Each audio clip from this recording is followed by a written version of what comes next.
really, really lucky to be joined today by Larkin Poe. Guys, thank you so much for coming. Thank you. Yeah, oh man, we're really psyched about this. You guys have a new record out. It's called Peach. Came out in September, and you're in the city to play a show tonight, and you've stopped by here to play some songs from the record, and I think maybe one other song from not the record.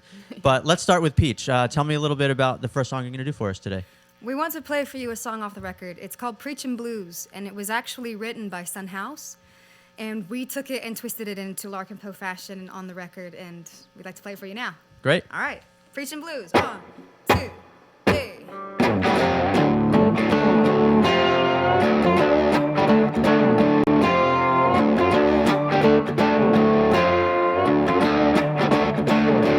I'm gonna get me some religion. I'm gonna join the Baptist church. I'm gonna get me some religion. I'm gonna join the Baptist church.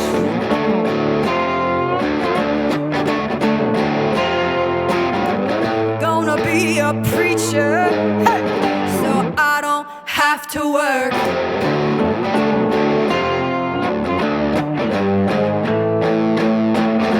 I wish I had a heaven,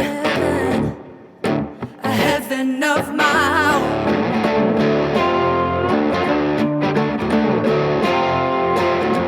I wish I had a heaven, a heaven of my own.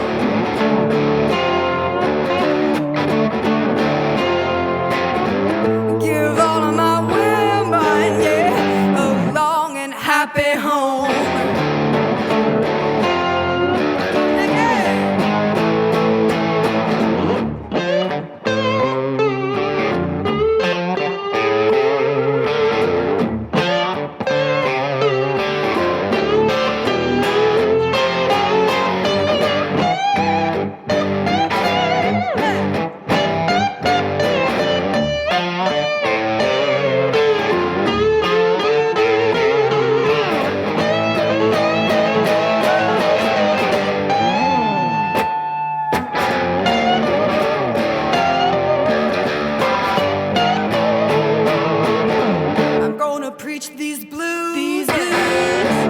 Pick my seat and sit down. Oh,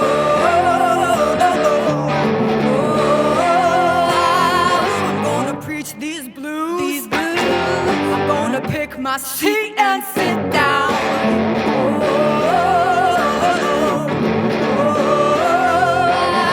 Cause when the Spirit comes, oh, Lord knows I'm gonna want you to.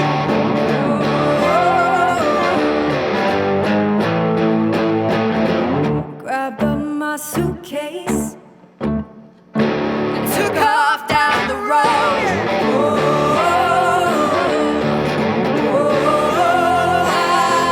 Grabbed up my suitcase and took off down the road.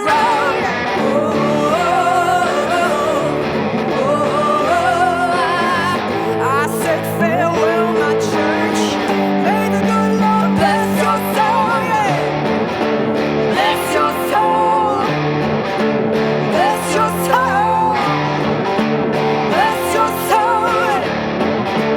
Bless your soul.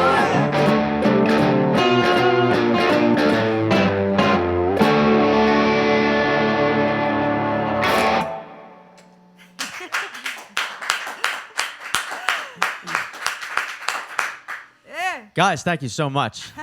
That sounds great. I love the lap steel. Not, Yeah. I mean, it sounds phenomenal. It's a great Friday, bluesy, electric. It's a great sound. I'm curious about the record. I was reading that, so you guys started this record. It's kind of an unusual sort of birth of this record. Yes. You were writing an album of original songs, and you kind of were posting these blues covers to like social media, and there was this groundswell, and people were like, I guess you have got to record these and put them out. Was there a point where you guys were like, we can't ignore this, we've got to do it? There actually was. We were, I would be lying if I didn't say we were incredibly stressed because we had spent a month and a half in the studio creating a record that I think was a bit of a departure from every other record that we've made previously. I programmed a bunch of tracks. We were, playing with synths together, and we'd made this really progressive record that, to our minds, married our past with, the next step. But at the same time, it was very different from these blues videos that we were posting just for fun in our free time on social media. And I think, as an artist, there's always a great fear of stripping it back and being just yourself in the studio.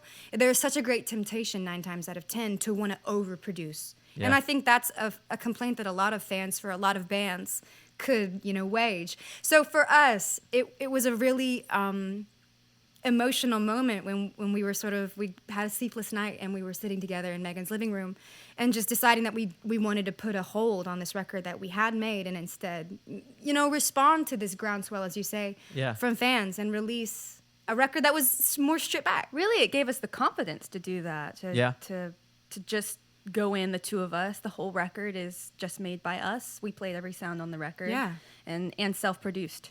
Yeah, that's amazing. I mean, so were these the songs, like that, when this happened and you had this incredible reaction to these songs, were you like, yes, this feels like the right thing to be happening? Yes. Like, was it already something that that was kind of building in you, or was it a kind of a total surprise when this sort of all flooded to you? I think part and parcel both. I mean, we've always just made the music, the two of us. We've been making music together for a decade, since we were babies. We've always played.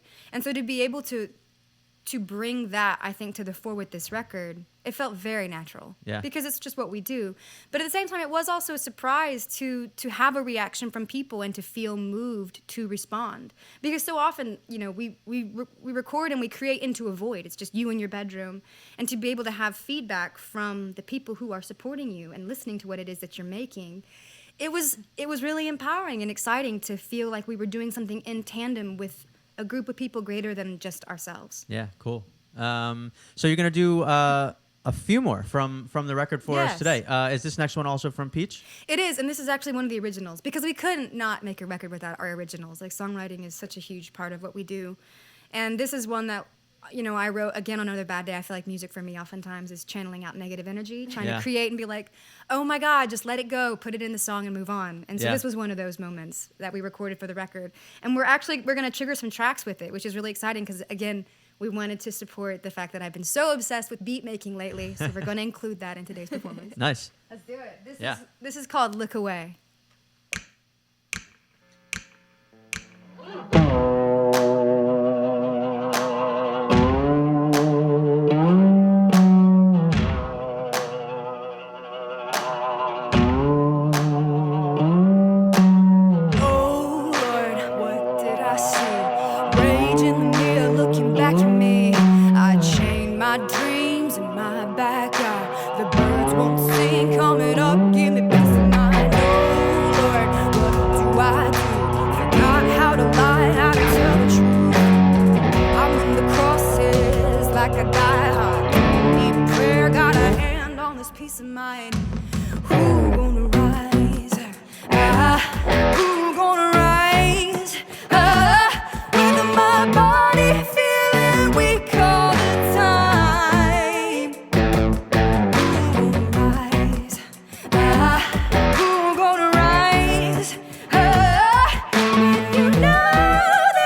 Guys, thank you. That's a great song. Thanks. And it makes me wonder, were the songs that are the originals on this album, was that like a song that was written before you mixed them together with the covers? It was. And I have to say, it was also very encouraging to see the crossover, because I think as artists, you know, it's so hard to find your voice. It takes many, many years, I think, unless you're like Tom Petty or Bruce Springsteen, and you just come out of the womb being who it is that you are. You know, there's a lot of experimentation and trial and error that goes into figuring out how you're going to tell your story, you know, what you have to say. So to be able to have, you know, written these songs and see that they match and mesh with this other side of ourselves, this traditional blues side, was great. And so that song was actually written in my bedroom. Really? And the vocals that you'll hear on the record were actually recorded in my bedroom using GarageBand. And we took it into our engineer, and we were just like, listen, these are the vocals, this is the song, we need these vocals, and he managed to fix them up enough to include them. Yeah. So, stream of consciousness. And so, you know, I'm curious, like, after you guys started including these sort of traditional blues covers, was there any sense, like, you know, how did the originals, did you think sort of them differently? Did they take on kind of a different sort of presence on the record, the way that these things sort of fit together? Absolutely. I mean, even just moving into the studio, knowing that we were going to include traditional blues in the body of work, there were several songs that we had started but we hadn't finished. And I think the language of our lyrics was absolutely influenced by the traditional blues, because there is a lot of, you know, blues tunes about God, about sin, about struggle, and, you know, and triumph to a lesser degree. But I think that certainly like took a huge leg up in the lyrics that we ended up writing for the originals for the record as well. Yeah, cool. So they did kind of like, they bounced off of each other into making this whole record. Absolutely. Yeah, which is really cool. So you're going to do a couple more for us today. Is this one on the record? I think you said you were going to do maybe one older tune. You know, I'm a little bit conflicted. We want to sing this song just because it's really fun. We could do another one off the record, that's great. But this song, to me, it's so powerful, and we want to find every opportunity to play it for people. Yeah, so here feels like the great spot with all these old records on the wall, these reel-to-reels.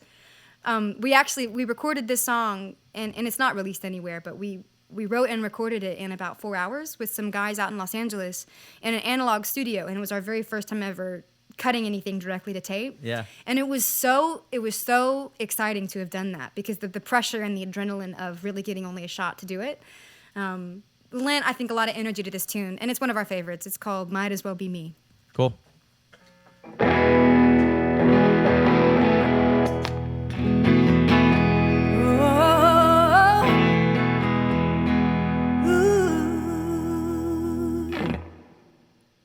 If you wanna hurt somebody,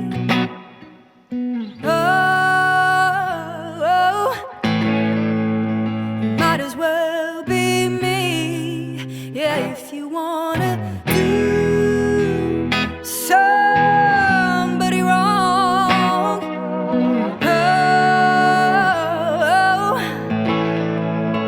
might as well be me.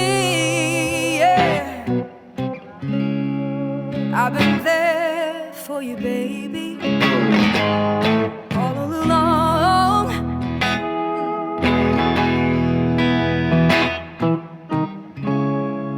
Giving love to you daily, making it strong, so strong. If you wanna hurt somebody,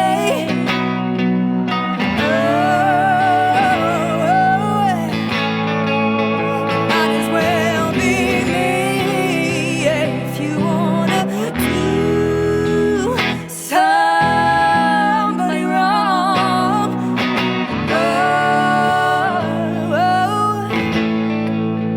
might as well be me. Yeah.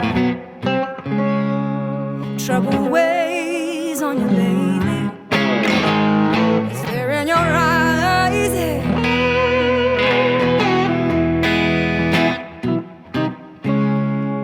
And it's driving you crazy. Hey, tell me inside.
Guys, thank you so much. Absolutely.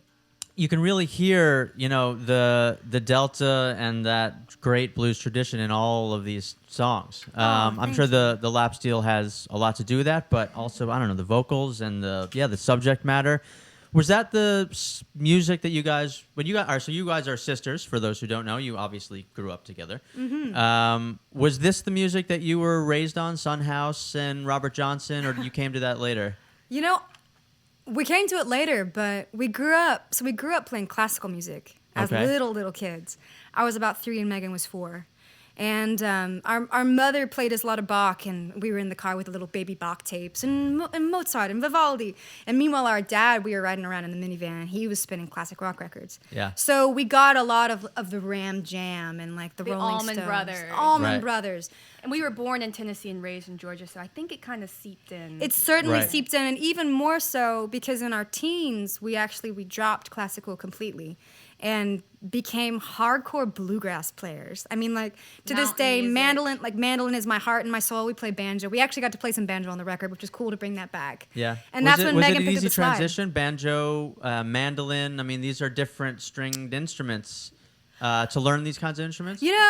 I think if you have a musical vocabulary, it's easier to transition because you know what it feels like to play well. Yeah. If you're lucky enough to have been instilled pretty young. But I'll tell you what, the hardest for me has been guitar. Learning how to solo and be comfortable on the guitar. Switching from any instrument, this has been my biggest struggle. But I do feel very, very fortunate to have at least an understanding of music and to be able to sit and play with people and improvise and be spontaneous and have that be from a soul level with an instrument, for sure. So at what point did you get into the really like the old blues, the original, heroes of the blues? Deeper and deeper in the last 4 to 5 years. Yeah. I think especially when you transitioned over to lap steel, it became a bigger, I think, inspiration for both of us because I play slide as well. I have some glass and metal slides that I experiment with. And digging deeper into these old recordings, I mean, there are hundreds and hundreds of blues guys that sound like no one else and just are tapping into a different level of music that I think we both respond so strongly to. Yeah, and are the underpinning for so much of the music that we listen to today. We were talking about, you guys have a great version of Black Betty on the new record. And I was asking, is that the Ram Jam Black Betty, that I know from movie soundtracks? Mm-hmm. And they're like, and you're like, well, it's actually the Lead Belly. And, you get the idea, that's the foundation of so much of this music. Oh, yeah. And I guess probably the foundation for a lot of the music that you guys have made all through your career. Yeah? Absolutely. 100%. And being able to, I think, to dig in, to take it back to the covers that we've been posting on social media, really educating yourself. And digging into these old recordings and learning people's songs. And not just, from the 30s and 40s, but also from the 60s and 70s, going back and learn the Chuck Berry riffs. Yeah. Do it, dig in, and learn the Allman Brothers tunes, because that is the basis of the language that we all want to learn. And that's been really big for us. And honestly, touring with somebody like Elvis Costello, we've been out on the road with him for many, many years. And touring with him, he planted that seed of know where the music comes from, because he's a huge musicologist. Yeah, right. And just having casual conversations with him, his depth and breadth of understanding of where especially American music comes from was shit, we need to teach ourselves some things. Yeah, well, it's what makes the new record, I think, so great, is that you really kind of are bridging that gap, that historical, there's so many years in between Lead Belly and, the sounds we heard coming out of the program beats. Yeah. It's a great progression. It's all right there. So you guys are going to do one more for us. Yes. Is this one is on the new one? Yeah, we're gonna do Black Betty for you. All right, cool. Yeah, That's what we're I was gonna hoping, do. So here we go. Lead Belly a la Ram Jam a la Larkin Poe. I'm gonna actually play a program beat for this too, because it's fun. 2, 1, 2, 3. Yeah. Whoa, Black Betty, bam, ba-lam. Whoa, Black Betty, bam, ba-lam. Black Betty had a child, bam, ba-lam. Everything go bam, ba-lam. Worry out of my mind, bam, ba-lam. Everything go bam, ba-lam. Whoa, Black Betty, jump city, Black Betty, jump city, Black Betty now. Oh,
Guys, thank you. That sounds amazing. So that's a beat that obviously you made. That's a new thing for you guys? Yes, a new obsession. A new obsession. Uh-huh. Is it ever like, I was thinking, since it's a program and it sort of starts where it starts and ends where it ends, is there ever this like, you're kind of locked in to that beat? Was that something to get used to? It was, but luckily for a song like this, we've been playing it out live enough to kind of know like when enough is enough. Because honestly, like on stage, like tonight when we play Mercury Lounge, we've got drums and bass on stage with us. Right. And we will stretch arrangements to our discredit because we're like, let's jam, man. And then it's like 10 minutes later, everyone's just like, shut up. So at least we've sussed these tunes enough to know like when it feels good. Right. And then bring this puppy in, and it's not so bad. But yeah, I don't ever want to be locked in too much. Right, yeah. Cool. So the new record is called Peach. This is Larkin Poe. Guys, thank you so much for coming to Paste and playing these great songs from the record and talking about the record with us today. Thanks for having us. As Rebecca mentioned, these guys are at Mercury Lounge tonight here in New York City. And a tour unfolding from here. Where are you guys headed? Where? So we're going to be playing some headline shows in Atlanta and Nashville at the end of the year. Mm-hmm. We were on tour with Bob Seger. And Bob sadly canceled the remainder of the tour due to some injuries to his neck.